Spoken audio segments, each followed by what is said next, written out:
أعوذ بالله من الشيطان الرجيم. بسم الله الرحمن الرحيم. ويعبدون من دون الله ما لا ينفعهم ولا يضرهم وكان الكافر على ربه ظهيرا. وما أرسلناك إلا مبشرا ونذيرا.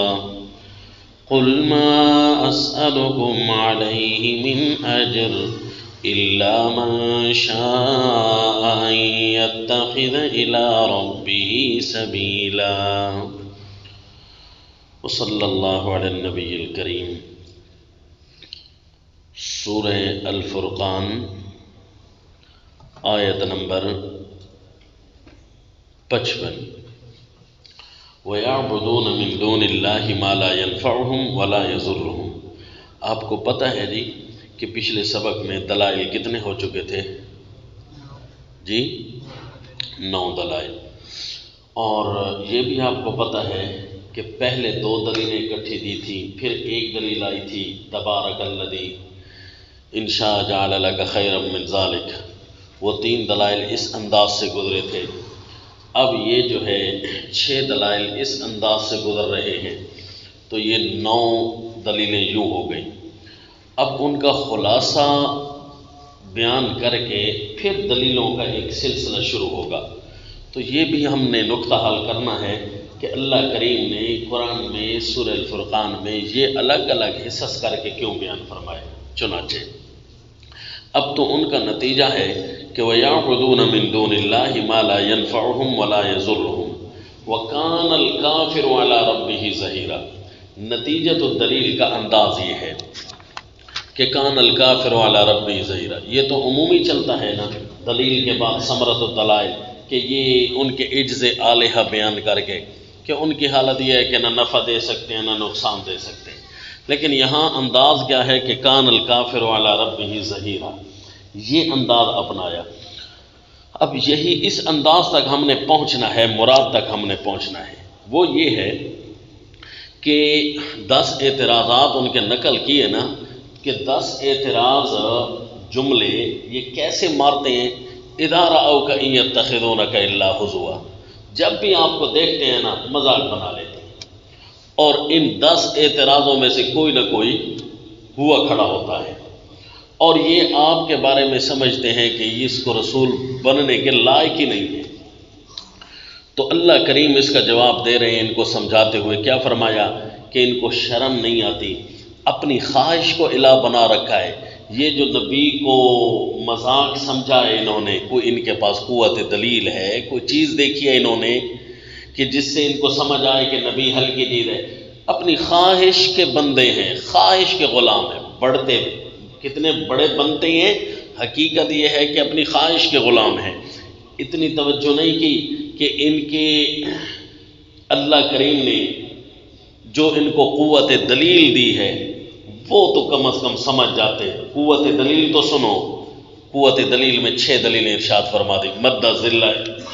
اور اب کہتے ہیں کہ وَيَعْبُدُونَ مِن دُونِ اللَّهِ، خود حالت یہ ہے کہ مذاق کے قابل ہے، خود حالت یہ ہے کہ یہ تف کے قابل ہے کہ ایسی ہستیوں کی پوجا کرتے ہیں جو نہ نفع نقصان دے سکتے ہیں. اپنی حالت یہ ہے اور اعتراض نبی پر کرتے ہیں. کان الکافر علی ربہ ظہیرا، یہ کافر اپنے رب کے خلاف محنتوں میں لگا ہوا ہے. میں سمجھاتا ہوں، اپنے رب کے خلاف محنتوں میں لگا ہوا ہے کہ نبی کو دیکھ کر مذاق کرنے لگ جاتا ہے. نیچے لکھ دو گے نا تو یہ سارا تسلسل پورا ہو جائے گا کہ نبی کو دیکھ کر مذاق کرنے لگ جاتا ہے. اب سمجھا جی کہ یہ انداز کیوں آیا کہ اصل چوٹیں اسی چیز کو دیکھ کر ماری جا رہی ہیں کہ اس نے اعتراض کیا تھا وَكَانَ الْكَافِرُ عَلَى رَبِّهِ ظَهِيرًا، کہ نبی کو دیکھ کر اعتراض کیا تھا. اسی کو دلیلیں سمجھاتے ہوئے اللہ نے فرمایا اب تیرے پاس کچھ نہیں بچتا، اس کے باوجود بھی ایسے رب کے خلاف کیونکہ شروع میں کہا تھا نا الم تر الی ربک، اب یہاں فرمایا وکان الکافر علی ربہ، ایسے اپنے رب کے بارے میں یہ پیٹھ پھیرنے والا ہے. ظہیر کا معنی جی پشت دکھانے والا، پیٹھ دکھانے والا، لیکن اعلی لفظ آیا ہے نا تو یہ الہ ہوتا کہ اپنے رب کی طرف پیٹھ کر کے جا رہا ہے، تو اعلی بمانے الہ ہوتا ہے. لیکن اعلی اللہ نے کیوں لگایا؟ الہی لگاتے ہیں. تو اس کو تفنن فی المعانی میں کیا کہتے ہیں کہ تضمین کے لفظ ایک ذکر کر کے معنی دو دے رہے ہیں کہ اپنے رب کی طرف پشت کر کے جا رہا ہے، اعلیٰ مخالفت کرتے ہوئے، یعنی اپنے رب کے خلاف مشن کی مدد کر رہا ہے، ان کا دستے بازو بنا ہوا ہے، ان کا پشت پناہ بنا ہوا ہے جی. تو یہ لفظ حل ہوا وکان الکافر علی ربی ظہیرا، لفظ بھی حل ہو گیا اور اس کا ربط بھی لگ گیا. آپ کو دیکھ کر وَإِذَا رَأَوْكَ، اب خطاب کس کے ساتھ جاری تھا؟ وَإِذَا رَأَوْكَ إِن يَتَّخِذُونَكَ إِلَّا هُزُوًا، خطاب تو جاری تھا نا رسول اللہ صلی اللہ علیہ وسلم، اور رد ہو رہا تھا اعتراض کرنے والے کا، تو اسی خطاب کا تسلسل جاری ہے. تبھی تو اگلی آیت آئی کہ وَمَا أَرْسَلْنَاكَ إِلَّا مُبَشِّرًا وَنَذِيرًا. یہ آپ کو مذاق سمجھتے ہیں جبکہ ہم نے آپ کو مبشر اور نذیر بنا کر بھیجا ہے. ربط لگ گیا نا جی. وَمَا أَرْسَلْنَاكَ، اب وہی تسلسل، یعنی 10 اعتراضوں کے جواب ہو. یہ اصل اس صورت کا حصہ تھا کہ وہ جو حق و باطل کے درمیان فرق کرنا تھا، باطل نے اعتراض کیے اور حق نے جواب دیے جی. اب وہ اعتراض کر رہے تھے تو آپ صلی اللہ علیہ وسلم کو بتایا جا رہا تھا کہ میرے پیغمبر یہ آپ کو مذاق بناتے ہیں. الم تر الی ربک، آپ نے نہیں دیکھا؟ ارأیت من اتخذ الہ، اس کو دیکھنا، اس کی اپنی حالت یہ ہے کہ خواہش کو الہ بنا رکھا ہے. آپ نے دیکھا نہیں ہے کہ رب سائے کو 6 دلیلیں دے دی، سائے کو کیسے بناتا ہے، پھر یہ کرتا ہے. تیرا رب اتنی پاور والا اور یہ قوت دلیل آپ کے پاس ہے، ابھی بھی آپ قابل مذاق ہیں. کان الکافر علی ربہ ظہیرا، یہ مذاق کے قابل ہے کہ جو اپنے رب کے خلاف مشن سنبھالے ہوئے. ایسے بندے کو تو جس طرح کوئی سورج پر تھوک رہا ہو تو بے عزتی کس کی ہو رہی ہوتی ہے؟ اس تھوکنے والے کی ہوتی ہے نا، سورج کی تو بے عزتی نہیں ہوتی. اپنی حالت اس کی یہ ہے ما ارسلناک الا مبشرا ونذیرا.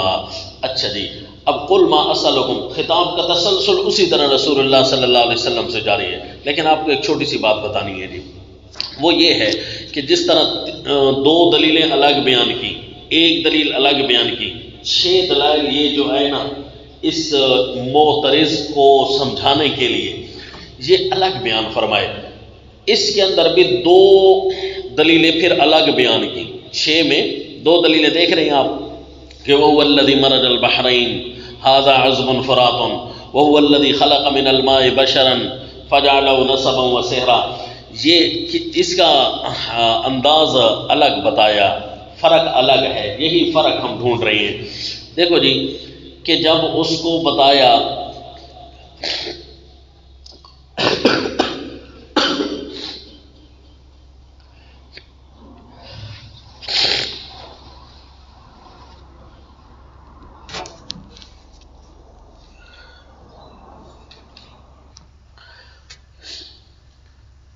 سائے سے دلیل شروع کی تھی، اس کی وجہ یہ دیکھو جی، عجیب سیٹ اپ ہے قدرت کا کہ جب کہا کہ یہ جانور ہے اور جانوروں سے بھی بدتر ہے، خواہش کا بندہ ہے تو یہ جانور ہے اور جانوروں سے بدتر ہے، لیکن جانوروں کو دھوپ اور سائے کی تو سمجھ آ جاتی ہے. الم تر الی ربک کیف مد، جانور بھی سائے کی تلاش میں خود جا کر بیٹھ جاتا ہے. بات سائے سے شروع کی، جانور کو بھی پانی کی تلاش ہوتی ہے، بات پانی سے پھر شروع کر دی جی. اور جانور کو بھی سبزے کی تلاش ہوتی ہے، خود بخود اسے مالک بتائے یا نہ بتائے، سبزہ دیکھ کر یہ جانور نبی پر اعتراض کر رہے ہیں. اپنی حالت یہ ہے کہ انسانیت سے بھی نکلے ہوئے ہیں، ان کو یہ سمجھ نہیں آ رہا جو جانوروں کو بھی سمجھا جاتا ہے. اب فرمایا وَهُوَ الَّذِي مَرَجَ الْبَحْرَيْنِ هَذَا عَذْبٌ فُرَاتٌ، اب تم انسان ہو تمہیں جانور بنے ہوئے ہو تو انسان، تمہیں اپنی دلیل بھی ایک دیتے ہیں. دیکھو اللہ کا کمال تمہیں دکھاتے ہیں کہ دو پانی تھے. وَهُوَ الَّذِي مَرَجَ الْبَحْرَيْنِ هَذَا عَذْبٌ فُرَاتٌ، دو پانیوں کو آپس میں ملنے نہ دیا. یہ کمال تو دیکھو. اچھا مرج البحرین کو بارش سے کے بعد بیان کیا، کیونکہ اسی بحرین سے بارش بنتی ہے، کیونکہ بحرین سمندروں کے اوپر سورج کا اثر پڑتا ہے تو پانی بھاپ بن کر اڑ جاتا ہے. تو اس کے فوراً بعد جس بارش پر خوش ہو رہے ہو، ذرا دیکھو یہ اس پر بھی ہماری کمال قدرت ہے. جس بیان کرنے والے کو تم مذاق سمجھتے ہو، اس کی باتیں تو دیکھو کہ مرج البحرین، کہ وہ اللہ دو دریاؤں کو چلاتا ہے، دو پانیوں کو ایک نہیں ہونے دیتا.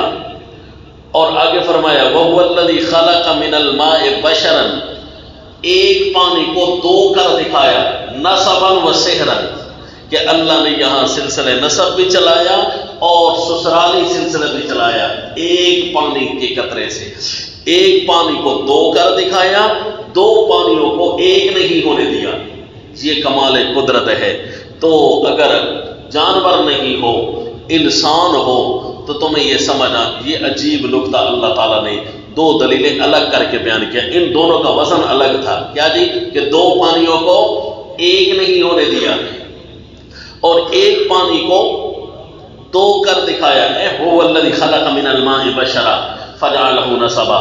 تو اب یہ نکتہ اشکال جو ذہن میں خلش تھی نا کہ اللہ کریم کی مراد تک تو ہم پہنچے کہ یہ الگ الگ اللہ نے کٹھے دلائل سارے آ جاتے.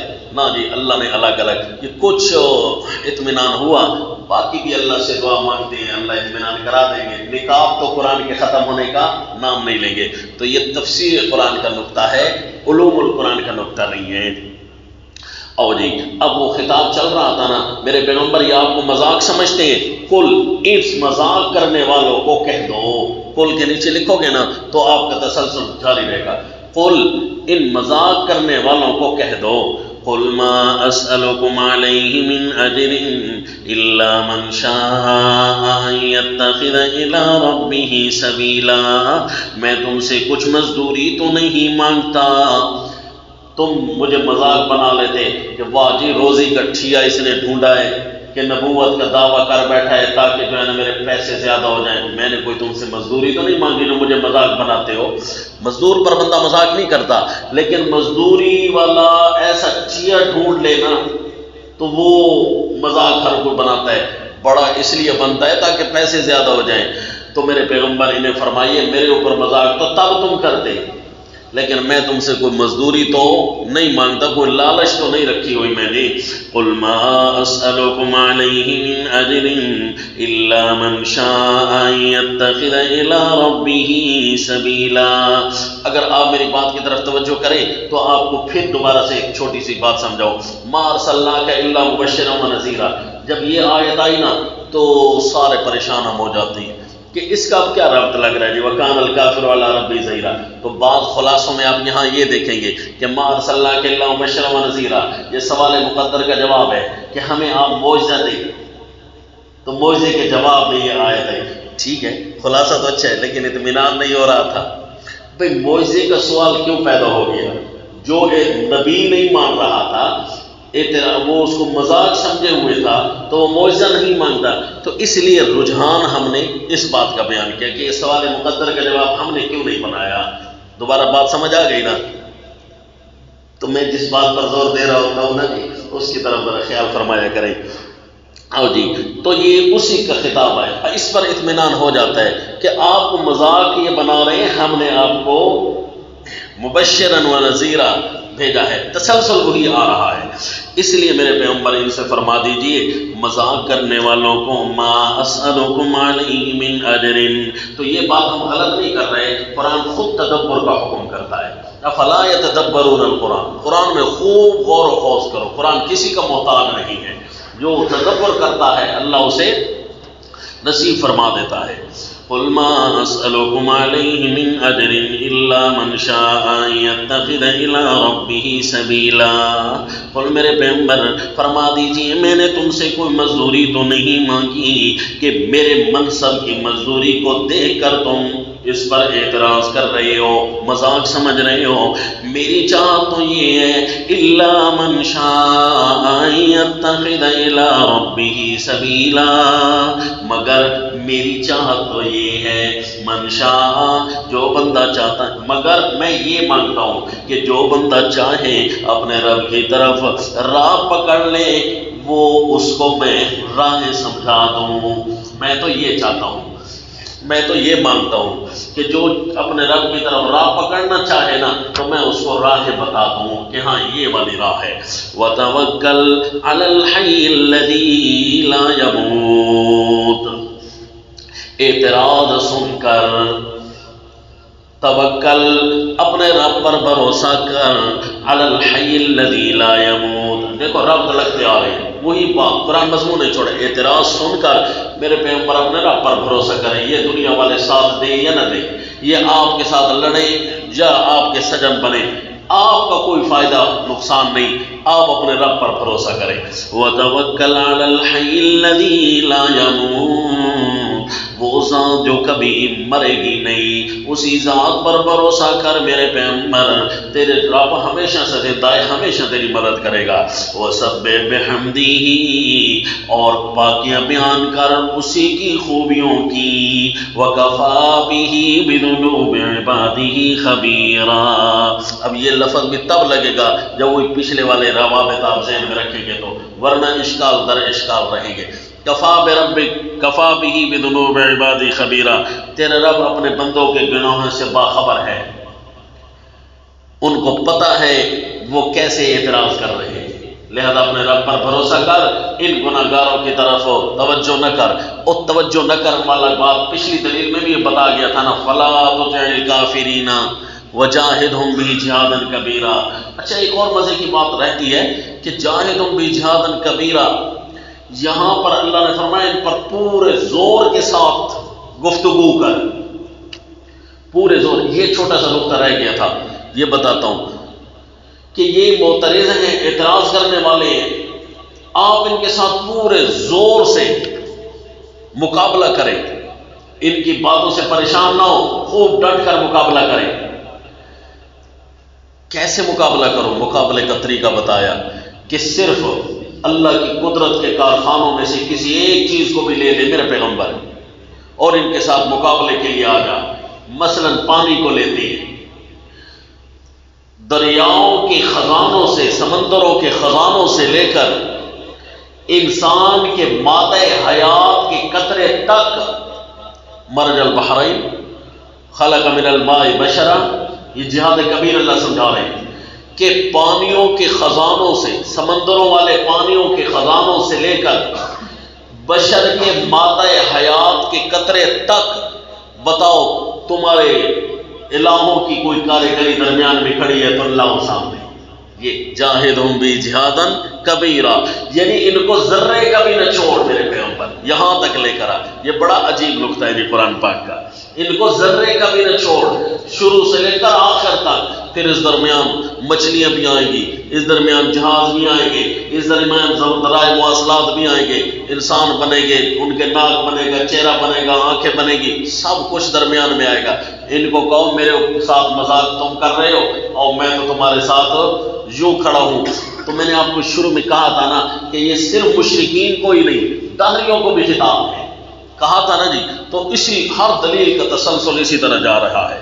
وَكَفَى بِهِ بِذُنُوبِ عِبَادِهِ خَبِيرًا، لا تُطِعِ الْكَافِرِينَ، ان کی طرف توجہ نہ کر میرے پیغمبر، اللہ خود کافی ہے کہ یہ کون کون کس انداز کا گناہ کر رہا ہے۔ یہ آپ کے ساتھ مذاق کر رہے ہیں، آپ کے ساتھ مذاق کر رہے ہیں۔ اب ذرا دیکھنا ربط آئے گا بڑا عجیب سا، وہی ربط جو ہم جاری رکھے ہوئے ہیں۔ پہلے آیت سنو، الذی خلق السماوات والارض وما بینہما فی ستۃ ایام ثم استوى علی العرش الرحمن فاسأل به خبیرا۔ الذی خلق السماوات والارض، وہ اللہ جس نے بنایا ہے، اللہ خبیر ہے۔ خبیر کون؟ اللہ وہ ہے جس نے آسمان و زمین کو بنایا ہے 6 دنوں کی مقدار میں۔ ثم استوى علی العرش، پھر اللہ خود تخت حکومت پر قائم ہوا۔ الرحمن، وہ اللہ بڑی رحمتوں والا ہے، بن مانگی ضرورتیں پوری کرنے والا۔ فاسأل به خبیرا، جو خبر رکھتا ہے اس سے پوچھ بھی لے، چاہے وہ مسلمان ہو چاہے کافر ہو، جو خبر رکھتا ہے اس سے پوچھ لے کہ یہ تمہاری ضرورتیں تم نے مانگی تھی اس وقت پوری ہوئی تھی یا بغیر مانگے کے پوری ہوئی تھی؟ خبر رکھتا ہے تو اس سے پوچھ لے۔ میرے پیغمبر آپ پر اعتراض تو کجا، یہ تو اس رحمان پر بھی اعتراض کرتے ہیں۔ وَإِذَا قِيلَ لَهُمُ اسْجُدُوا لِلرَّحْمَنِ، جب ان کو کہا جائے رحمان کے سجدے کرو، قَالُوا وَمَا الرَّحْمَنُ، ایسے رحمان کے بارے میں جس کو مان کر، جس کی کھا کر اللہ نے ان کو منہ کھانے کے لیے بنایا، تو یہ ناک سے کھائیں نا، آنکھوں سے کھائیں نا، اپنی مرضی چلائیں نہ، مرضی تو پھر بھی اللہ کی چل رہی ہے جی۔ کھا تو اللہ کا دیا ہوا رہے ہیں، استعمال تو اللہ کا دیا ہوا کر رہے ہیں، اس اللہ کے بارے میں کہہ رہے ہیں مر رحمان۔ رحمان کون ہے؟ کیا حیثیت ہے اس کی؟ نعوذ باللہ۔ میرے پیغمبر یہ تو رحمان کی حیثیت نہیں مانتے، آپ کی حیثیت کو تو انہوں نے قابل اعتراض بنانا ہے، یہ اللہ کو نہیں مانتے، آپ کو تو قابل اعتراض انہوں نے بنانا ہے۔ انسجدوا، اور اتنا کہتے ہیں جملے پہ جملہ، وَمَا الرَّحْمَنُ، رحمان کون ہے؟ نمبر 1، وَنَسْجُدُ لِمَا تَأْمُرُنَا، کیا جس کا تو ہمیں کہتا جائے گا ہم سجدے کرتے جائیں گے۔ وَزَادَهُمْ نُفُورًا، اور بڑھ جاتی ہے ان کی نفرت۔ آؤ جی، رحمان سے اتنی نفرت کرتے ہیں آپ تو کجا، رحمان نیچے لکھ دو گے نا جی، بات ختم۔ آپ تو کجا رحمان سے اتنی نفرت کرتے ہیں، یہ جملہ آپ نے لکھ لیا تو ٹھیک ہے۔ وَإِذَا قِيلَ لَهُمُ اسْجُدُوا لِلرَّحْمَنِ، کہ میرے پیغمبر آپ پر تو اعتراض کرنا ہی کرنا ہے نا، انہوں نے تو رحمان کو رحمان مان کر بھی اعتراض کیے، اس کی ضروریات مان کر بھی۔ آؤ جی، تو یہ ربط لگ گیا۔ وَكَفَى بِهِ بِذُنُوبِ عِبَادِهِ خَبِيرًا، تو بھروسہ کر اللہ پر، میرے پیغمبر ان کافروں کی طرف نہ دیکھ، یہ تو وہ ہیں جو رحمان کو بھی نہیں چھوڑتے، اس پر بھی اعتراض کرتے ہیں۔ او جی، تبارک الذی جعل فی السماء بروجا وجعل فیہا سراجا وقمرا منیرا۔ ہاں جی، آیت سجدہ آ گئی ہے، سجدہ کر لو۔ تبارک الذی جعل فی السماء بروجا وجعل فیہا سراجا وقمرا منیرا، بڑی خیر دینے والی ہے وہ ذات جس کے بارے میں یہ کہتے ہیں رحمان کون ہے؟ بڑے خیر دینے والی ہے وہ ذات۔ تبارکا مانا سمجھا نا، برکت مانا خیر، بڑی خیر دینے والی ہے وہ ذات۔ الذی جعل فی السماء بروجا، جس نے آسمان میں بنائے ہیں کئی برج۔ برج بڑے بڑے راستوں کو بھی کہتے ہیں، بڑے بڑے محلات اور الکواکب العظام کو بھی کہتے ہیں۔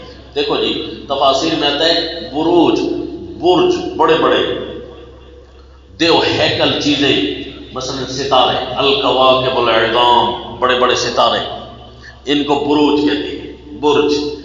اور برج اس کو بھی کہتے ہیں کہ جہاں پر فرشتے شہاب ثاقب مارتے ہیں نا، جہاں سے شہاب ثاقب لگتے ہیں شیطانوں کو، ان شہاب ثاقب کے جو قصور ہیں نا، محلات، ان کا نام اللہ نے برج بنایا ہے۔ تو وہ برج بھی ہوں، وہ ستارے بھی ہوں، مفسر ابن کثیر رحمہ اللہ فرماتے ہیں دونوں معنی جمع بھی ہو سکتے ہیں، وہ برج بھی ہوں یعنی قصور بھی ہوں اور وہی ستارے بھی ہوں تو معنی جمع ہو سکتا ہے، تو لہذا اللہ نے برج بنائی دی۔ اب آپ کو یہ بھی سمجھانا ہے کہ دلائل کے الگ کیٹیگری، الگ حصہ اللہ نے یہاں کیوں بیان فرمایا۔ پہلے دلیل نمبر لگا دو، الذی خلق السماوات پر کون سی؟ 10 عقلی دلیل، اور تبارک الذی جعل فی السماء 11، وجعل فیہا سراجا وقمرا منیرا۔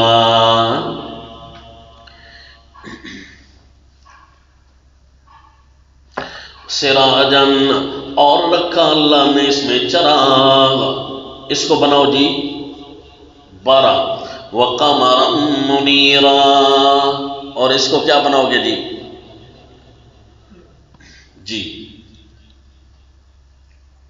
وَهُوَ الَّذِي جَعَلَ اللَّيْلَ وَالنَّهَارَ خِلْفَةً، اللہ نے آسمان میں چراغ رکھا ہے، اللہ نے آسمان میں چاند رکھا ہے اجالا کرنے والا، سراجن وہ خود روشن ہوتا ہے، اور قمر منیرا جو قمر خود روشن تھا نہیں لیکن اس کو سورج کے ذریعے روشنی حاصل ہوئی، پھر اس نے آگے روشن کرنا شروع کر دیا۔ قمرا منیرا وهو الذي جعل الليل والنهار خلفة لمن أراد أن يذكر أو أراد شكورا، وہ اللہ ہے جس نے بنایا ہے رات اور دن کو خلفتاً بدلتے سدلتے ایک دوسرے کے پیچھے آنے والا، دن رات کے پیچھے آتا ہے، رات دن کے پیچھے آتا ہے۔ وَهُوَ الَّذِي جَعَلَ اللَّيْلَ وَالنَّهَارَ خِلْفَةً، اللہ یہ کیوں بتایا آسمانوں کو 6 دنوں کی مقدار میں، یہ بتانے کا کیا مطلب ہے؟ 6 دنوں کی مقدار میں آسمان میں برج بنائے، سورج بنایا، چاند بنایا، یہ سورج کی تو دلیل پیچھے گزر چکی ہے، ثم جعلنا الشمس علیہ دلیلا، وَهُوَ الَّذِي جَعَلَ اللَّيْلَ وَالنَّهَارَ خِلْفَةً، یہ اللہ نے کیوں ہمیں بتایا؟ حالانکہ یہاں پیچھے گزر چکی ہے، وَهُوَ الَّذِي جَعَلَ لَكُمُ اللَّيْلَ لِبَاسًا وَالنَّوْمَ سُبَاتًا وَجَعَلَ النَّهَارَ نُشُورًا، دن اور رات کی دلیلیں تو پیچھے گزر چکی ہیں۔ ہاں جی، اب آپ کو یہی نقطہ بتانا تھا کہ الگ الگ کیٹیگریاں کیوں بیان ہوئی۔ جہاں اعتراض ہوئے نا نبی پر، اعتراض ہوئے نبی پر، تو وہاں اللہ تعالیٰ نے دلائل دیے 5، ہم نے ان کو 6 بھی گنا، 5 دلائل اللہ نے دیے، اور جہاں اعتراض اللہ پر ہوئے وہاں بھی اللہ نے جواب میں دلائل 5 ارشاد فرمائے، ٹھیک ہے جی۔ اور جب اعتراض نبی پر ہوا نا تو اللہ نے ایسے دلائل دیے جو انسانیت استعمال کرتی ہے، جس طرح بتایا نا کہ جانور بھی ان چیزوں کو استعمال کر رہے ہیں، جن چیزوں کو انسانیت استعمال کرتی ہے اللہ نے جواب میں وہی دلائل بتائے جب اعتراض نبی پر ہوا۔ اور جب اعتراض اللہ پر ہوا نا تو اللہ نے وہ دلائل ارشاد فرمائے جو انسانوں کے عام استعمال میں نہیں ہے۔ دیکھو رات اور دن سکون کے لیے تو استعمال ہے، ایک دوسرے کے آگے پیچھے آنا یہ ہمارے استعمال میں نہیں، تو اللہ نے 5 ایسے دلائل ارشاد فرمائے جو انسانیت کے استعمال میں نہیں ہے، لیکن انسانیت کو فوائد تو پہنچتے ہیں نا، فوائد تو کسی طریقے سے پہنچتے ہیں۔ اگر یہ نظام اللہ نہ بناتا تو تمہاری خیریں اور برکتیں تو اسی طرح ختم ہو جاتی جو جاری ہیں۔ دیکھو جی، وہ الذی خلق السماوات والارض، یہ کافی تھا، اللہ نے آسمان و زمین کو بنایا، اور فی 6 ایام، پھر 6 دنوں کی مقدار، یہ سمجھانے کی کیا ضرورت تھی؟ 6 دنوں کی مقدار میں اللہ نے بنایا، کیوں جی؟ سورہ حامیم السجدہ میں اللہ بتائیں گے کہ 2 دن آسمان پر، 2 دن زمین پر، اور پھر زمین کی روزیاں اور ساری چیزیں اور زرخیزیاں اور اس کے خزانے رکھتے ہوئے 4 دن لگائے، وقدر اقواتها فی 4 ایام، تو یہ تمہارے لیے، تاکہ تمہارے لیے یہ اللہ تو کون بھی کر سکتا ہے، اللہ نے تمہارے لیے ایک ایک چیز کو برابر جا کر رکھا، کتنے 6 دنوں کی مقدار میں سارے کام تمہارے ہوتے رہے، اللہ کو تو کوئی ضرورت نہیں تھی، 6 دنوں کی مقدار میں جو کام کیے۔ اچھا آسمان و زمین پر اور بھی کاریگریاں بہت ہوئی ہوگی، جو انسانوں کے لیے کاریگری ہوئی نا وہ 6 دن اس پر لگے۔ اللہ قادر ہے جی، جس انداز سے بھی اللہ چاہے کر سکتا ہے، اللہ کن پر بھی قادر ہے، 6 دن پر بھی قادر ہے۔ تو تمہارے جو فائدے کے لیے تو یہ قدرت کی کاریگری ہے، بغیر مانگے کہ تمہارے لیے سب کچھ زمین پر مہیا ہے۔ دیکھو جی، جب سے ہم انسان زمین پر آئے ہیں، منہا خلقناکم وفیہا نعیدکم، اب جانور بھی اسی زمین سے آئے ہیں، اس دن سے لے کر ابھی تک پیدا ہو رہے ہیں، مر رہے ہیں، پیدا ہو رہے، سپلائی کہیں اور سے نہیں آ رہی، اسی زمین کے اندر ہی سب کچھ موجود ہے۔ مادہ حیات پہلے انسان میں جو موجود ہے، کنڈیا تو کہیں سے نہیں آیا، وہی مادہ حیات ابھی تک جاری ہے۔ جانوروں میں سے جو جانور پہلے پیدا ہوا وہی ریسائکلنگ چل رہی ہے، اور بار بار وہی ایک قطرہ نمو کر رہا ہے، جانور بھی بن رہے ہیں، سب کچھ کر رہے ہیں۔ اسی طرح زمین کی جو بھی سب کچھ زمین کے اندر اللہ نے رکھا ہوا ہے، پڑا ہوا ہے یہیں پر۔ تو فی ستۃ ایام، تمہارے فائدے اس میں ہیں، تمہارے بغیر مانگت کے یہ ساری مشینری بچھائی ہے۔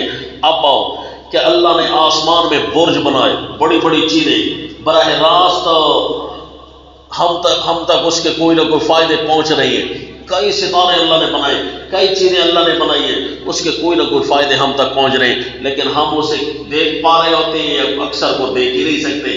کوئی ستارے ہم دیکھ رہے ہوتے ہیں، یہ اللہ نے صرف اپنی طاقتیں اور اپنی کاریگری دکھائی، کیونکہ اعتراض اللہ پر ہو رہا تھا۔ پھر فرمایا دیکھو کہ اللہ نے سورج بنایا ہے، وہاں تھا کہ سورج کو ہم نے دلیل بنایا ہے، اور یہاں ہے کہ سورج کو ہم نے بنایا ہے سراج۔ وہاں تھا براہ راست ان کا فائدہ جہاں مذکور تھا، تو چونکہ اس سے نفع لے رہے تھے نا سائے سے جانوروں کی طرح، تو وہ نفع وہی ذکر کیا، اور یہاں صرف اللہ نے اپنی کاریگری دکھائی، کیونکہ اعتراض اللہ پر ہو رہا تھا۔ اور اسی طرح سورج چاند کی کاریگری دکھائی۔ دن اور رات سے جو ہم فائدہ حاصل کرتے تھے نا، وہ تو پیچھے ذکر ہو گیا کہ تمہارے سونے کے لیے رات اور جاگنے کے لیے دن ہم نے بنایا، لیکن یہ آنا اور جانا یہ ہے تو کاریگری بہت بڑی نا، تو اللہ نے صرف اپنی کاریگری کے طور پر ذکر کیا۔ جب اعتراض نبی پر ہوئے، 5 دلائل آئے، ان کا تعلق زمین سے زمین تک کے سفر میں تھا، اور جب اعتراض رحمان پر ہوئے تو اللہ نے 5 دلائل دیے جن کا سفر وہی آسمانوں پر تھا۔ تو یہ 5 دلائل الگ، وہ دلائل الگ۔ اب جو ہے دلائل ہمارے ختم ہو رہی ہیں جی، لیکن پیچھے جو 3 دلیلیں گزر چکی ہیں، ان دلیلوں میں آپ دیکھیں گے اللہ تعالیٰ اپنی حکومت کے اختیار دکھا رہے ہیں۔ ان 3 دلیلوں میں کیا ہے جی؟ اللہ کے حکومت کا اختیار۔ اللہ نے فرمایا میں فرقان، حق اور باطل کے درمیان فرق کر سکتا ہوں، برکتیں دے سکتا ہوں میں ہی، تو میں قرآن بھی میں نے نازل کیا ہے، ساری بادشاہ زمین و آسمان بھی میری ہے۔ تبارک الذی جعل لک خیرا من ذلک جنات، اللہ اتنی برکتوں والا ہے، ایک ایک بندے کے لیے جو چاہے وہ سب کچھ بنا دے۔ اللہ قادر ہے اس بات پر بھی، یعنی پہلے جو 3 دلائل تھے وہ اللہ نے اپنے حکومت کے اختیار کے بیان فرمائے برکات دہندہ کے لیے۔ اگلے 5 دلائل معترض نبی کو جواب دیتے ہوئے، اور اس سے اگلے 5 دلائل معترض خدا جو رحمان پر اعتراض کر رہا تھا اس کو جواب میں ارشاد فرمائے۔ اب ذہن مطمئن ہوا کہ بات تو ٹھیک لگ گئی۔ یہ اطمینان کے بعد ابھی ہمارا اطمینان ختم نہیں ہو رہا، ابھی آگے آئے گا کہ اللہ نے یہاں عباد الرحمن کی باتیں شروع کر دی ہیں، اطمینان وہاں بھی پورا کرنا ہے۔ ذرا دیکھیں، وَعِبَادُ الرَّحْمَنِ الَّذِينَ يَمْشُونَ عَلَى الْأَرْضِ هَوْنًا وَإِذَا خَاطَبَهُمُ الْجَاهِلُونَ قَالُوا سَلَامًا۔ یہ اللہ نے عباد الرحمن کی تعریفیں شروع کر دی ہیں۔ اچھا جی، پہلے بات تو ہم ربط کی لگائیں گے کہ عباد الرحمن، رحمان کے بندے، نیچے لکھ دو تو ربط آسان ہو جائے گا، جو رحمان پر اعتراض نہیں کرتے۔ بس بات ختم ہو گئی۔ جو رحمان پر اعتراض نہیں کرتے ان کی حالت یہ ہوتی ہے۔ جو رحمان پر اعتراض کرتے ہیں، میرے پیغمبر وہ انہوں نے آپ پر بھی تو اعتراض کرنا ہے نا، ان کے تو کرتوت ہی گندے ہیں۔ جو رحمان پر اعتراض نہیں کرتے وہ رحمان کے بندے آپ کے تابع ہیں۔ کیا جی؟ وہ کیا کہہ رہے ہوتے ہیں؟ وَعِبَادُ الرَّحْمَنِ۔ اچھا جی، اب ان صفتوں میں سے جتنی آپ صفتیں گنے نا، کوئی جھگڑا نہیں ہے، 14 بنائیں، 12 بنائیں، 10 بنائیں، لیکن ہم کوشش کریں گے کہ ایک ایک آیت چونکہ اللہ نے بنائی ہے نا ایک ایک کر کے، تو ایک ایک آیت کے اندر جو بیان ہونے والی صفت ہے ہم اس کو ایک ایک کر کے رکھیں گے۔ یہ پہلی یہ صفت ہے جی، الذین یمشون علی الارض ہونا، رحمان کے بندے وہ ہیں جو اعتراض نہیں کرتے، یمشون علی الارض ہونا، وہ چلتے ہیں زمین پر دبے پاؤں، یعنی تکبر نہیں کرتے تاکہ نبی پر اعتراض کرے یا اللہ پر۔ وَإِذَا خَاطَبَهُمُ الْجَاهِلُونَ قَالُوا سَلَامًا۔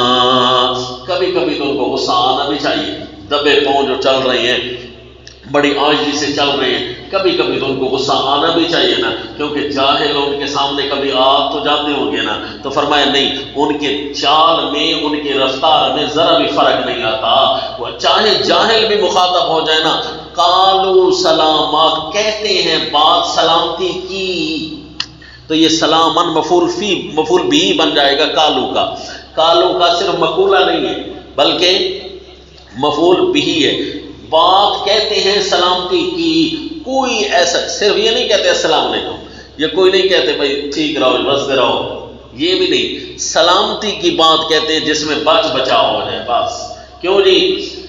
سانپ بھی مرے لاٹھی بھی بچے، کتا ہے سڑک پر آپ کے پیچھے لگ جائے تو آپ نے اس کے ساتھ دشمنی ڈال کر تو نہیں نہ کھڑا ہو جانا ہے جی۔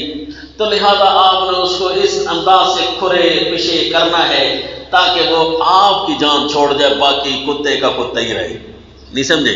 تو چار رفتار میں اگر کتے کی وجہ سے خلل آ گیا ہے کہ میں جو ہے نا اس کے ساتھ دشمنی کر کے بیٹھا ہوں، تو وہ تو ہے کتا، اور تو پھر اسی لیے بہتر یہ جو ہوتا ہے نا رحمان کے بندے، ان کو شریر لوگوں کی چالیں کوئی نقصان نہیں دیتے، بات کر کے سلامتی والی، بچ بچاؤ والی بات جو بھی ہو، بچ بچاؤ۔ میں نے آپ کو سنایا تھا ایک کہانی کہ کسی نے کہا تھا نا عقل مند سے کہ آپ اتنے عقل مند کیوں ہیں؟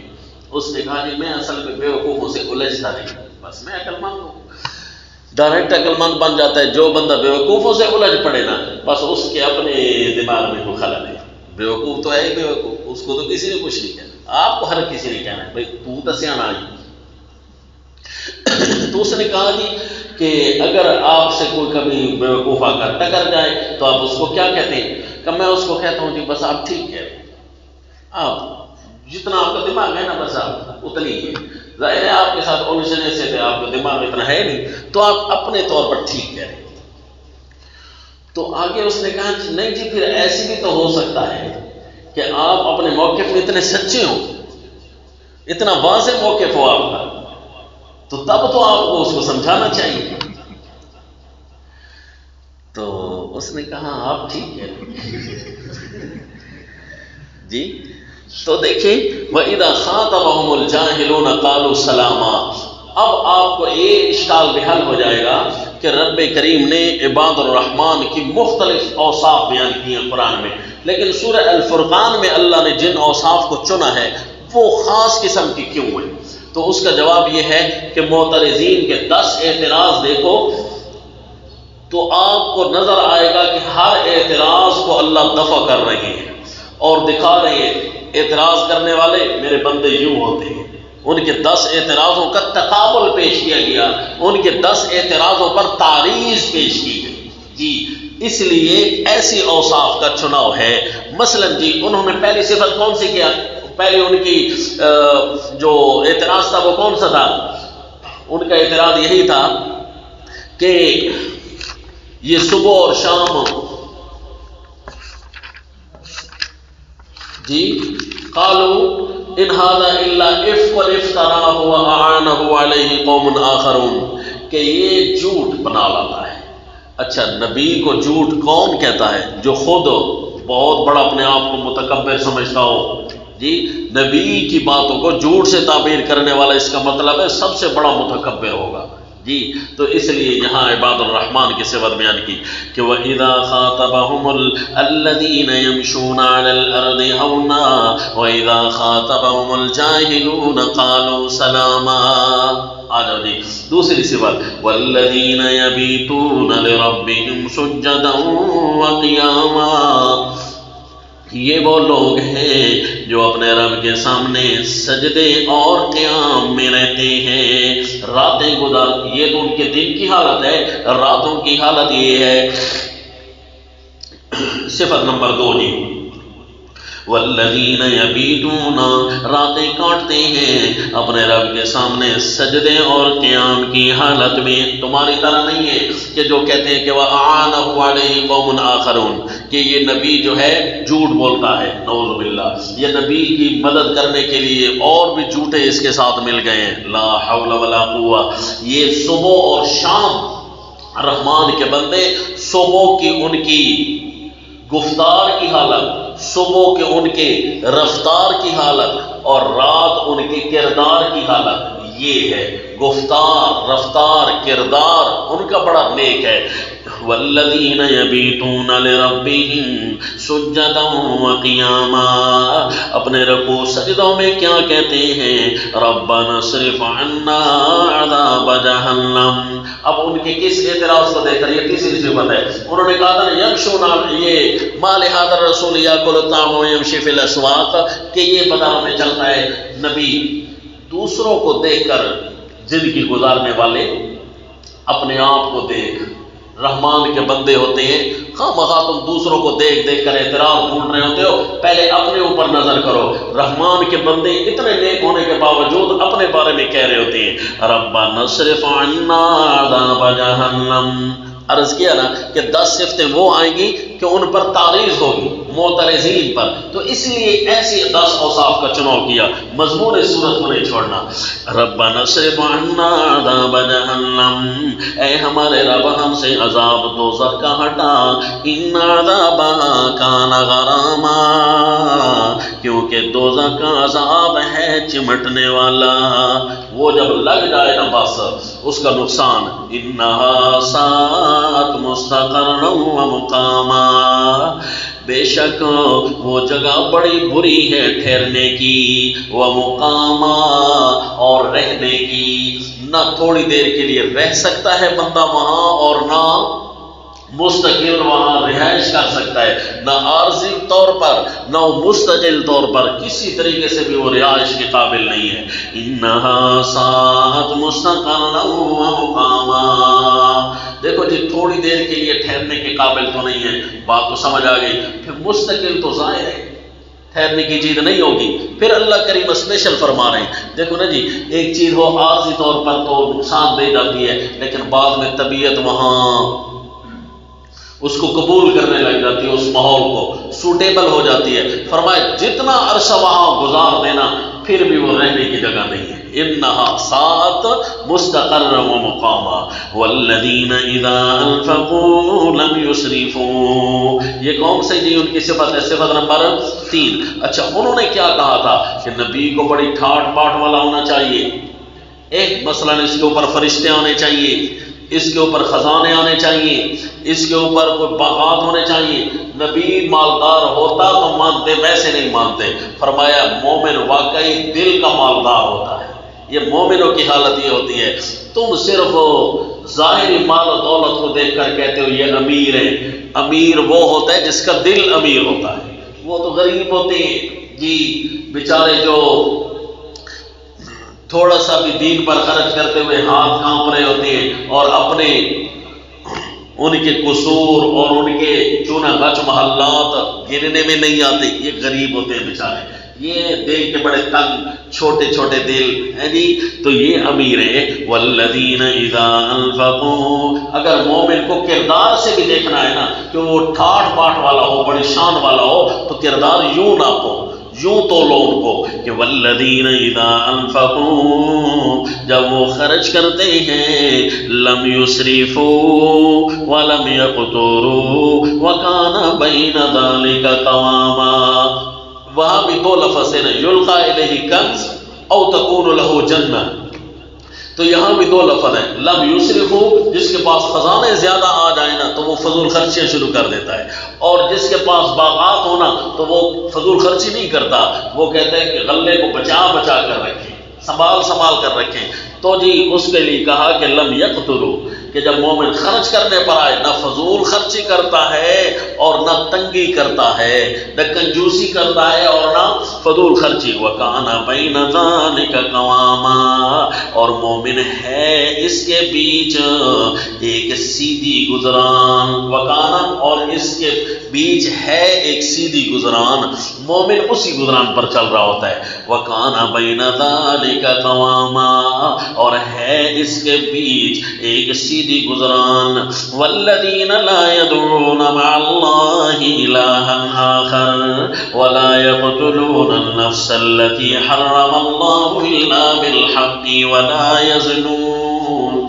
یہ صفت نمبر 5. یہ پوری آیت ایک صفت بتا رہی ہے. دیکھو جی وہ کیا کہتے تھے انہوں نے کہا تھا اگلا اعتراض ان کا، قال الذین لا یرجون لقاءنا لولا انزل علینا، اللہ براہ راست ہم سے کلام کیوں نہیں کرتا، یا اللہ فرشتہ بھیج کر ڈائریکٹ ہمارے ساتھ فرشتہ بھیج کر کلام کیوں نہیں کرتا، یہی انہوں نے کہا تھا نا، ہے جی۔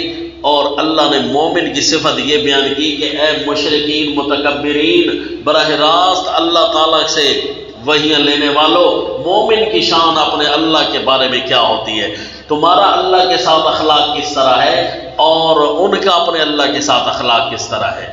وہ جو اللہ کی قدر ہے وہ پوری کرتے ہیں، تم اللہ کی قدر پوری نہیں کر رہے بلکہ اللہ سے وہی چھین رہے ہو، نعوذ باللہ، اللہ سے وہی چھیننے کا پروگرام ہے مشرکوں کا۔ اور مومن اللہ کی قدر پوری کرتا ہے۔ اللہ کی قدر کیا ہے کہ وہ الہ ہے۔ والذین لا یدعون مع اللہ الہا آخر، تعریض انہی پر ہو رہی ہے جنہوں نے اعتراض کیے تھے، وہ نہیں اللہ کے علاوہ کسی اور الہ کو پکارنے تک نہیں ہے۔ یہ اللہ کی قدر ہے۔ اللہ کی قدر یہ نہیں ہے جو تم اللہ کے سامنے ڈیزائن دکھا رہے ہو کہ اللہ ہمارے ساتھ باتیں کرے، یہ اللہ کی قدر نہیں ہے۔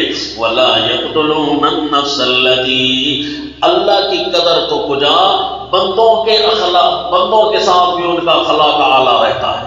یہ دیکھو بندوں کی بھی ناقدری نہیں کرتے، دیکھا اس لیے میں نے کہا نا صفت ایک ہی ہوگی ایک آیت میں، ناقدری نہیں کرتے، نہ اللہ کی، نہ بندوں کی، نہ اپنے کردار کی۔ والذین لا یدعون مع اللہ الہا آخر، اللہ کی ناقدری نہیں کرتے، یعنی اللہ کے علاوہ کسی اور کو پوچھتے نہیں ہیں، اور بندوں کی ناقدری نہیں کرتے، یعنی کسی کو ناحق قتل نہیں کرتے۔ ہاں الا بالحق، کیونکہ اللہ نے حرام کر رکھا ہے نا، یہاں بھی اللہ کی قدر ہے، یہاں بھی اللہ کی قدر ہے۔ بندوں کی قدر تو کرتے ہیں لیکن یہاں بھی قدر اللہ کی، کیونکہ اللہ نے حرام کر رکھا ہے۔ الا بالحق، ہاں وہاں قتل کرتے ہیں جہاں حق ہو، قصاص میں، جہاد میں وغیرہ، الا بالحق وہاں یہ قتل کرتے ہیں کیونکہ وہاں بھی اللہ کی قدر ہے، اللہ نے حکم دیا ہے۔ ولا یزنون، اور اپنے کردار کی بھی ناقدری نہیں کرتے، بدکاری نہیں کرتے، اور یہ بھی اللہ کی قدر ہے۔ مومن کو تو اللہ کے ساتھ یوں پیش آتا ہے، اور مشرک اللہ کے ساتھ اس انداز میں پیش آ رہا ہے کہ لولا انزل علینا الملائکۃ او نرى ربنا، ہم خود جا کر اللہ کے ساتھ گپ شپ لگائیں، نعوذ باللہ، یہ مشرک کی حالت ہے۔ وَمَن يَفْعَلْ ذَلِكَ يَلْقَىٰ أَثَامًا، اور جو یہ بے قدریاں کرے گا، یہ بے قدریاں کرنے والا وہ جا پڑا گناہ میں، یلقا اساما، یہ جا پڑا گناہ میں، یہ شیخ الہند کا معنی ہے، اور ایک اور معنی بھی ہے یلقا اساما، یہ داخل ہوگا، ملاقات کرے گا وادی آسام کی۔ ایک جگہ ہے جس کا نام ہے اسام، یہ جہنم کے طبقات میں سے ایک طبقہ ہے، اس کا نام کیا ہے؟ وادی اسام۔ اور وادی اسام کی کوئی اسپیشل حالت کیا ہے؟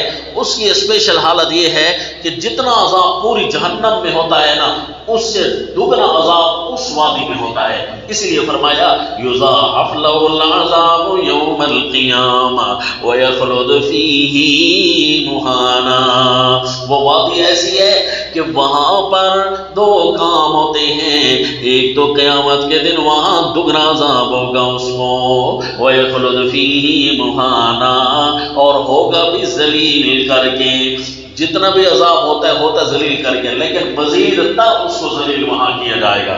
وَيَخْلُدْ فِيهِ مُهَانًا إِلَّا مَن تَابَ وَآمَنَ وَعَمِلَ عَمَلًا صَالِحًا۔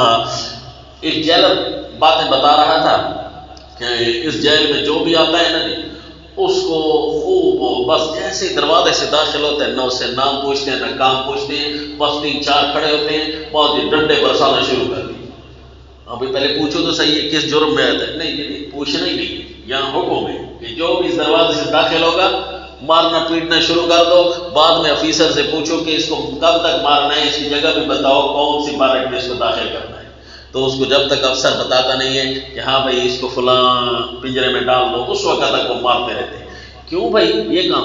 کہتے اس جیل میں آتا ہی وہی ہے جو ہائی پروفائل ہو، جس کی خدمت زیادہ کرنی ہو، کیونکہ دوسری جیلیں اور کس کام کے لیے بنائی گئی ہیں۔ اس جیل کا قانون ہے وَيَخْلُدْ فِيهِ مُهَانًا، اس جیل کا قانون یہی ہوگا، الا من تاب وآمن وعمل عملا صالحا، ہاں جو بندہ توبہ کر لے، توبہ مانا رجوع اللہ کی طرف، صرف توبہ کا مانا استغفار سمجھ لینا یہ ٹھیک نہیں ہے بھائی، استغفار الگ شے ہے، توبہ الگ شے ہے، استغفار تو یہ اللہ معافی مانگتا ہوں، اور رجوع یہ ہے کہ معافی مانگ کر پھر اللہ کی طرف آ گیا، پھر اس گناہ سے دور ہو گیا، اس کو کہتے ہیں رجوع۔ الا من تاب، جو توبہ کرتا ہے، وعمل وآمن، اور یقین لایا، یعنی ایمان لایا، وعمل عملا صالحا، اور کام کیے جس سنت کے مطابق، فاولئک یبدل اللہ سیئاتہم حسنات، جس طرح عذاب دگنا تھا نا اسی طرح ثواب بھی دگنا ہوگا، کہ فاولئک یبدل اللہ سیئاتہم حسنات، بدل دے گا اللہ ان کی برائیوں کی جگہ ان کی نیکیاں، حسنات، اللہ برائیوں کی جگہ نیکیاں بدل دے گا۔ اب طریقہ کیا ہوگا جی؟ یہ تو اللہ کو پتہ ہے نا کہ اللہ کیسے اس کی گناہ نیکیوں کو، یعنی جہاں گناہ لکھے ہوئے ہیں نا وہاں نیکیاں لکھی جائیں گی۔ تبدیل کے لفظ کا تقاضا تو یہ ہے کہ جہاں نیکیاں برائیاں لکھی ہوئی ہیں وہاں نیکیاں لکھی جا رہی ہیں، تو کیسے وہ کس طرح ہوگا جی؟ اللہ جیسے وہ بندہ آئے گا تو اللہ فرمائیں گے مٹا دو اور نیکیاں لکھ دو۔ ایک صورت یہ ہمارے ذہن میں آتی ہے، اور دوسری صورت اللہ نے قرآن میں یوں بیان فرمائی ہے، ان الحسنات یذہبن السیئات، کہ یہ جو ہوتی ہے نا نیکیاں یہ برائیوں کو مٹا ڈالتی ہیں۔ اس کا مطلب ہے اللہ اس کو نیکیوں کی توفیق دے گا۔ لگتا تو یہ ہے تبدیل کا معنی اللہ اس کو نیکیوں کی توفیق دے گا، یعنی جتنے اس نے گناہ کیے نا اس کے صدق صفا سے دل کو دیکھ کر اللہ اس کو اتنی نیکیوں کی توفیق دے دے گا، یہ مطلب ہے جی۔ تو قرآن خود ہی اس کی تفسیر کر رہا ہے، فاولئک یبدل اللہ، کیوں جی؟ فرضاً تو ایک صورت ذہن میں یہی آئی نا کہ اللہ اس کے گناہوں کو مٹا کر اس کی جگہ نیکیاں لکھ دے، اور دوسری صورت قرآن خود بیان کرتا ہے، تو پھر فرضی صورت کو چھوڑ کر ہمیں قرآن والی صورت کے پیچھے چلنا ہے، ان الحسنات یذہبن السیئات، فاولئک یبدل اللہ سیئاتہم حسنات وکان اللہ غفورا رحیما، اور ہے اللہ بخشنے والا، معاف کرنے والا اور رحم کرنے والا ہے، کہ اللہ نیکیوں معاف کرنے کے بعد کوئی نہ کوئی انعام بھی دے دیتا ہے، یہ خصوصی رحمت۔ وَمَن تَابَ وَعَمِلَ صَالِحًا فَإِنَّهُ يَتُوبُ إِلَى اللَّهِ مَتَابًا، اور جو بندہ توبہ کرے اور نیک کام کرتا رہے، واقعی وہی ہے جس نے اللہ کی طرف پورا رجوع کیا ہے۔ پھر اللہ کریم ان کا قانون بھی بیان کر رہے ہیں کہ واقعی جو بندہ توبہ کر کے عمل اچھے کرتا ہے تو سمجھو کہ اس نے، کیونکہ ایمان تو لایا ہے نا، اب اچھے عمل شروع ہوئے، تو جب اچھے عمل کیے ہیں سمجھو اس نے پورا رجوع کر لیا ہے اللہ کی طرف، یعنی اس کی پچھلی باتیں اب اللہ نے مٹا ڈالی ہیں۔ والذین لا یشہدون الزور وَإِذَا مَرُّوا بِاللَّغْوِ مَرُّوا کِرَامًا، ابھی وہی حالت جاری ہے، مشرکین کی طرف تعریض ہو رہی ہے، مشرکو تمہارا کردار اپنے رب کے ساتھ برا ہے تو بندوں کے ساتھ بھی برا ہوگا، تمہارا اخلاق اپنے رب کے ساتھ برا ہے تو بندوں کے ساتھ بھی برا ہوگا، اور معافی مانگ لو تو اور بات ہے۔ جبکہ مومن جو ہوتا ہے والذین لا یشہدون الزور، بڑا کردار شرک و کفر والا خراب ہونا تو درکنار، وہ تو ایسی جگہوں پر بھی شامل نہیں ہوتے جہاں بد کرداری اور ناقدریاں ہو رہی ہوتی ہیں۔ لا یشہدون الزور، ناقدریاں کرنا تو درکنار، ایسی جگہ پر بھی نہیں جاتے، نہیں شامل ہوتے الزور، جھوٹے کام کو۔ یہ زور ایسی چیز کو کہتے ہیں جو اس کے قابل نہیں، جو اس منصب کے، اس مقام کے، اس حکم کے قابل نہیں، وہ جھوٹ ہے بس۔ جو اس منصب کے، مقام کے، حکم کے قابل ہے تو وہ سچ ہے، کیونکہ اللہ نے جو حکم نہیں کیا وہ جھوٹ ہے اس کو کرنا، اور جو حکم کیا ہے وہ کرنا سچ ہے، تو اس لیے اس کو زور کہتے ہیں۔ تو اللہ نے مطلقاً ایسا لفظ بولا جس کا اللہ نے ان کو حکم نہیں کیا، جو شریعت اللہ نے نہیں دی اس کی طرف وہ جاتے تک نہیں۔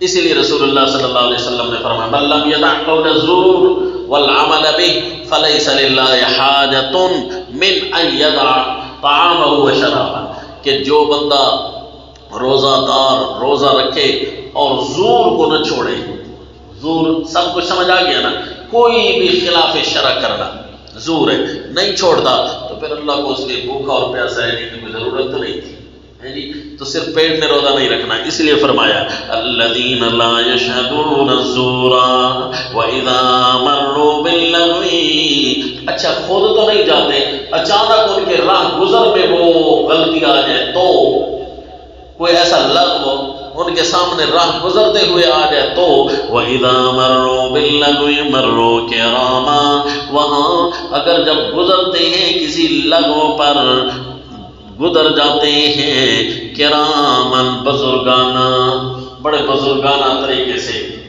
وہاں سے گزر جاتے ہیں، صاف ان کے گزرنے سے پتہ چل رہا ہوتا ہے کہ یہ اس محفل سے تنگ ہو کر جا رہا ہے، اس محفل کو اچھا نہیں سمجھتا۔ مروا باللغو مروا کراما، اچھا جی ان کا اگلا اعتراض کون سا تھا؟ قرآن پر اعتراض تھا نا، لولا نزل علیہ القرآن جملۃ واحدہ۔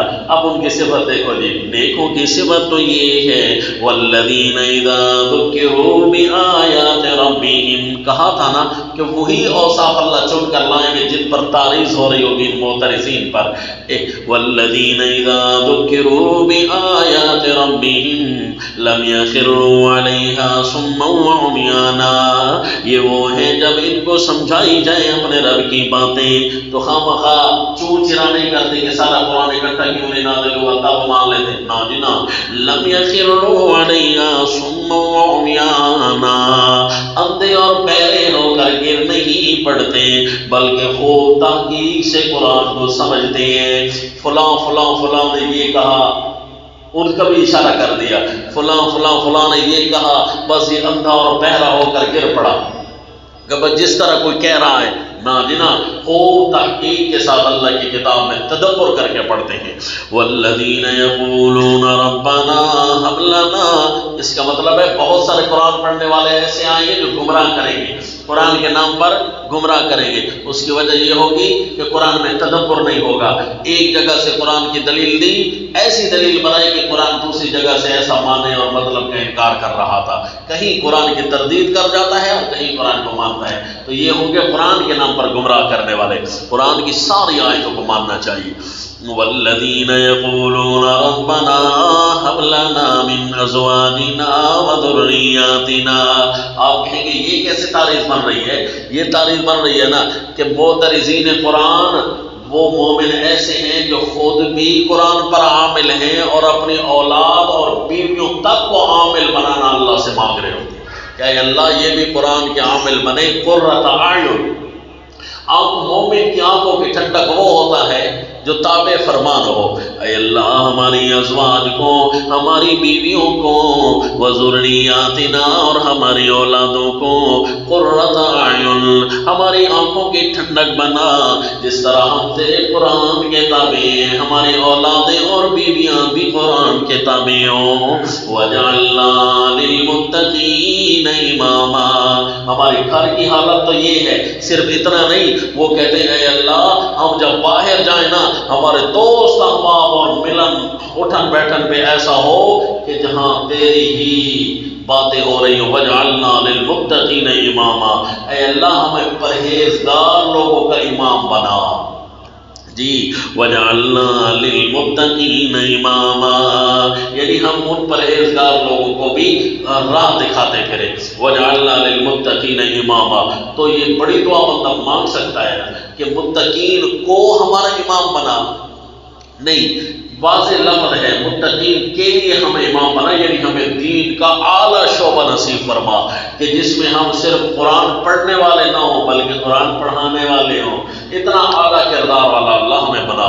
تو جو قرآن پڑھنے والا ہو وہ بھی مدبر ہوتا ہے، اور جو قرآن پڑھانے والا ہو اس کو تو اور زیادہ توجہ کرنی پڑے گی، تو اس لیے جی قرآن کے لیے یہ مرتبہ مانگ لیا وَجَعَلْنَا لِلْمُتَّقِينَ إِمَامًا، اے اللہ پرہیزگار لوگوں کا ہمیں پیشوا بنا امام. اولئک یجزون الغرفۃ بما صبروا ویلقون فیہا تحیۃ وسلاما. اگلی صفت کون سی ہے جی؟ یہ آخری صفت ہے. اولئک یجزون الغرفۃ بما صبروا ویلقون، یہ آخری ہوگی.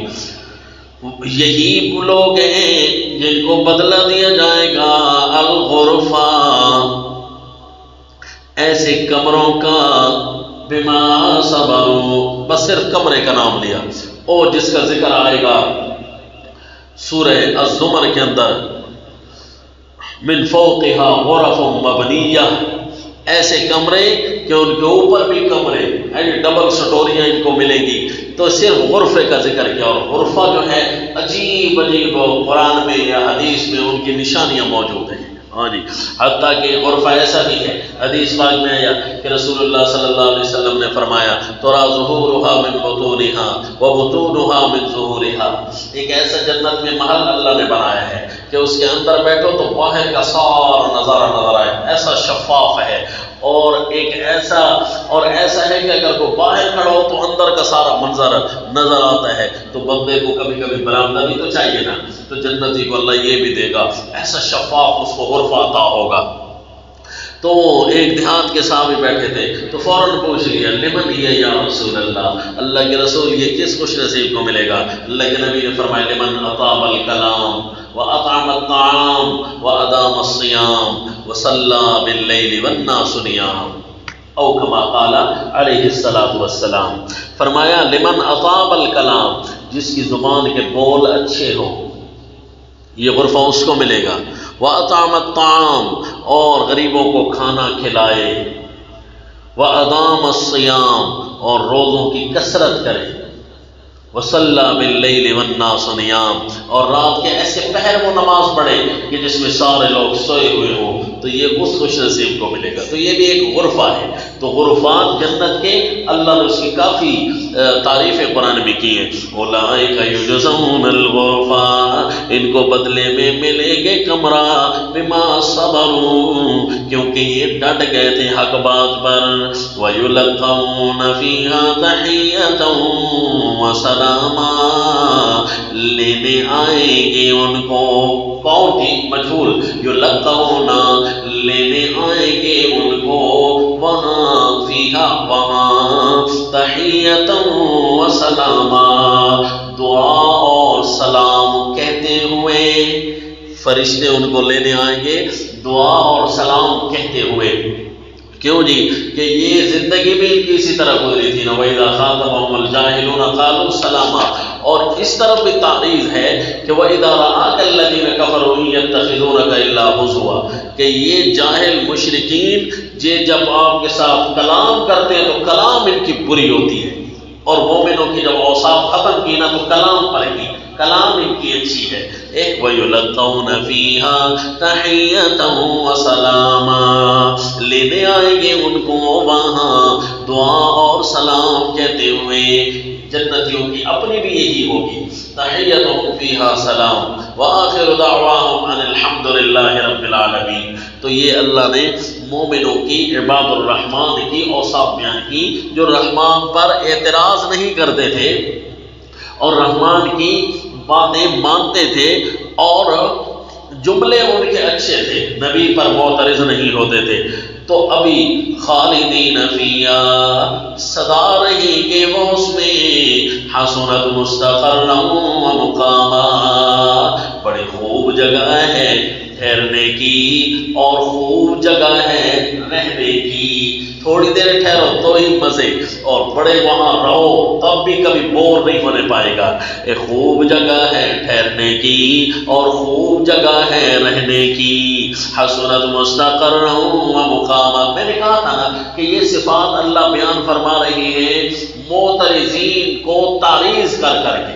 ایک ایک صفت بیان ہو رہی ہے. یہ کہتے ہیں مر رحمان، کبھی کہتے ہیں احد الذی بعث اللہ رسولہ. یہ معترضین کو تعریض کر کر کے ایک ایک جملہ اللہ نے یہاں ارشاد فرمایا تعریض کن پر؟ کافروں پر ہو رہی ہے، اسی لیے تو ان کو خطاب کیا قُلْ مَا يَعْبَأُ بِكُمْ رَبِّي لَوْلَا دُعَاؤُكُمْ۔ ہاں جی دیکھو نا، جن پر تعریض ہو رہی ہے ان کے ساتھ گفتگو ہو رہی ہے، تو اب تو ربط پکا ہوا کہ نہ ہوا؟ جن پر تعریض ہو رہی ہے، حالانکہ پیچھے ان کے ساتھ خطاب جاری نہیں تھا، تو ان کے اوپر صرف تعریض ہے، قال الذین کفروا قال الذین لا یرجون قالوا صرف اسی کا ذکر تھا، اور غیبانہ صیغے تھے۔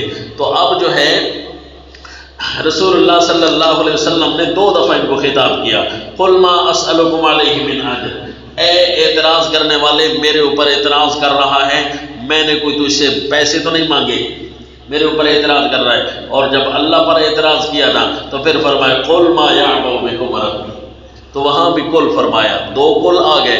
اللہ پر اعتراض کیا تب بھی کہ اللہ پر اعتراض کرنے والے ما یعبأ بکم ربی، اللہ نے تجھے ابھی بھی رکھا ہوا ہے، کو اللہ کو ضرورت نہیں ہے یہ نہ سمجھ لینا، اللہ نے ابھی مجھے رکھا ہوا ہے، میرے اعتراض کرنے کے باوجود، نیچے لکھ لو، تیرے اعتراض کرنے کے باوجود اللہ نے جو تجھے رکھا ہوا ہے، ما یعبأ بکم ربی، میرا رب تمہاری کوئی پرواہ نہیں رکھتا، میرا رب تمہاری کوئی پرواہ نہیں رکھتا، وہ تو تمہیں تباہ کر سکتا تھا، لولا دعاؤکم، اگر تمہیں بلانا نہ ہوتا توحید کی طرف، اگر تمہیں توحید کی طرف بلانا نہ ہوتا نا تو اللہ تمہیں کبھی کا غارت کر چکا ہوتا، کیونکہ اللہ نے قانون خود بنائے، ما کننا معذبین، ساتھ اس آیت کا اشارہ لکھ دو، ما کننا معذبین حتی نبعث رسولا،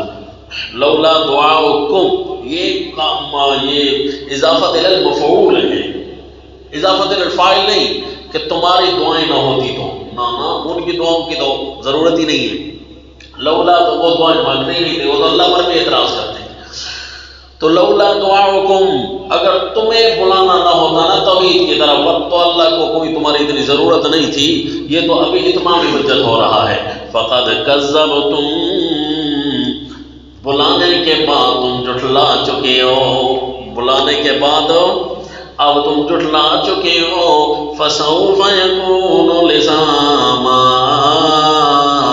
بس آگے ہوگی، آگے ہوگا وہ عذاب لگنے والا، فسوف یکون لزاما، آگے ہوگا وہ عذاب لگنے والا، بس اس کے بعد تو لگنے والا عذاب کافی ہے، ورنہ تو تمہیں مشن بھی پہنچا دیا گیا ہے۔ اور جی تبارک الذی نزل الفرقان علی عبدہ لیکون للعالمین نذیرا، رحمان نے اس لیے قرآن نازل کیا ہے، برکتیں والی ہے وہ ذات جس نے فرقان نازل کیا ہے۔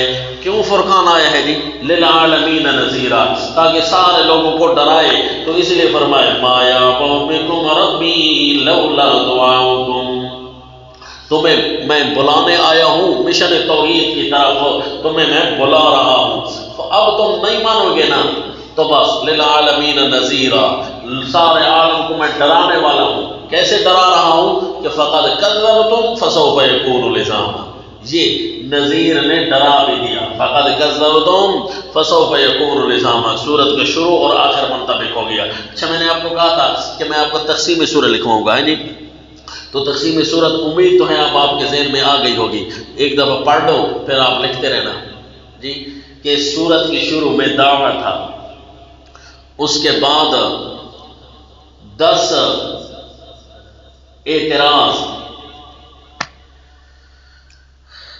اعتراض، پھر پہلے 3 دلائل عقلیہ، پھر 5 اور پھر 5، یہ کل ہو گئی 13۔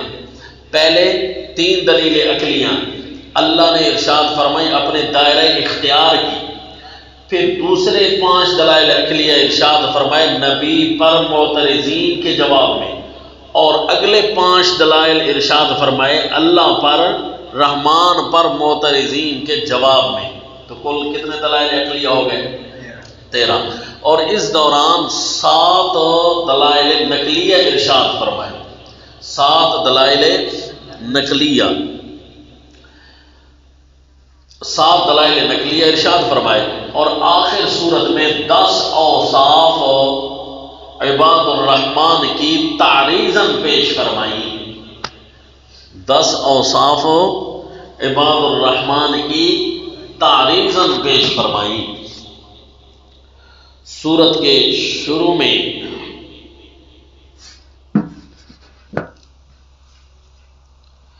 جو بات کی اسی پر سورت کو ختم کر دیا۔ سورت کے شروع میں فرمایا نبی تمہارے لیے ڈرانے والا ہے، اور آخر میں فرمایا تمہیں یوں ڈرا رہا ہے کہ فقد کذبتم فسوف یکون لزاما، تم اپنے رب کو جھٹلا چکے ہو، اب تمہارے اوپر عذاب آنے والا ہے۔ تو لہذا اللہ کے علاوہ کسی اور کو خیریں دینے والا نہ سمجھنا۔ اے مشرکین، ان کے نام کی عبادت تم کرتے ہو، چڑھاوے چڑھاتے ہو، نظر و نیاز سجدے رکو کہ غیر اللہ برکتیں دیتا ہے، تو یہ غیر اللہ کے ہاتھ میں برکتیں نہیں ہیں۔ 13 دلائل پڑھ لو۔ اور دہریوں کو خطاب ہے کہ تم نے اپنے اپنے اگوانوں اور لیڈروں کو بنایا ہوا ہے کہ ملک میں قانون نافذ کریں گے تو خیر و برکت آئے گی، اسی کے ساتھ خیر پھیلے گی، امن پھیلے گا۔